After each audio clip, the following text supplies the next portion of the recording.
This is my X and Y review of the Nintendo 3DS-LL Circle Pad Pro.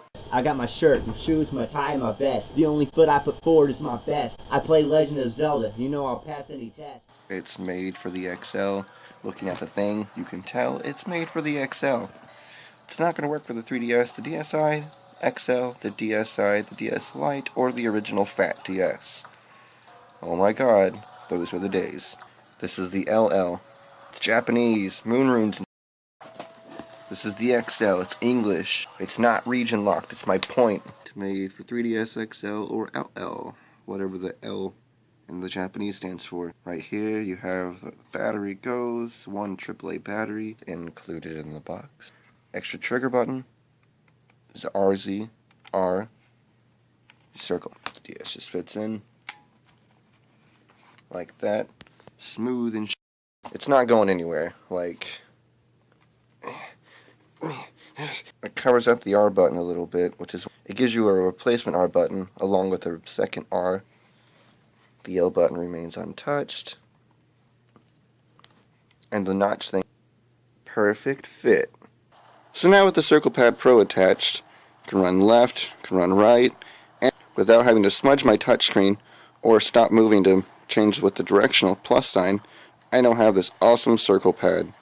And boy does it feel fan-tucking-fastic. The trigger buttons work exactly the same. L brings up your menu, and so does the second button. R, it's kind of tucked in back here, but that's why they have this one. And oh god, it's a giant jaggy run. Run, run, and that's what the R button's for, and of course the RZ button does the exact same thing. Now if you want to see actual Monster Hunter 3 Ultimate gameplay, I'm sorry, but you came to the wrong place. If I had a capture card, yeah, that'd be a lot easier, but I don't, so it's not. This is all about the Circle Pad Pro. This thing here. Now of course the obvious pro is you have the extra circle pad, which in a game for Monster Hunter makes it quite a bit easier to control the camera. And I shouldn't have to tell you, that is a godsend. There's extra trigger buttons, and of course the extra grippage. And even when it's in a closed mode, well in my opinion anyway, I think it looks cool. And this next part actually kind of goes off into a pro and con, because it runs off of its own battery, which on one hand is cool. It leaves the 3DS to run off of its own battery, meaning the only thing holding it down on the video game and the wireless, which I personally actually never turn off. And because life isn't always full of rainbows, sunshine, and puppies, there are cons. That's where the extra battery comes in. See, imagine if you're in the middle of a quest, and out of nowhere the battery dies. Well, now you have to resort to old school camera controls.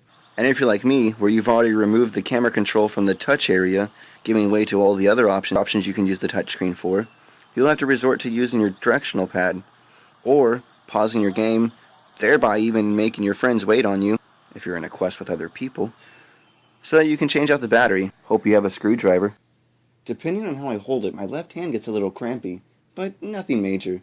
And while some may argue that the XL itself is actually pretty big, in my opinion, it's not that bad. Just slip it in and you're good to go. But once you have the 3DS and the Pro Pad, it's anything but pocket friendly. Is that a video game console in your pants, or are you just happy to see me? So all in all, weighing the pros and cons of the accessory, I'd actually have to give it an 8 out of 10. I wouldn't ever want to have to deal with it running out mid-quest, so I would recommend getting rechargeable batteries. Yeah. Frankly, the feeling's fucking fantastic. I'm tripping like Jesus in the desert when he fasted, like it's the night before we all got drafted, like we're rolling through some rapids with Kevin Bacon whitewater rafting. Like you're at Epcot Center on acid? Exactly. Da-dun-ta.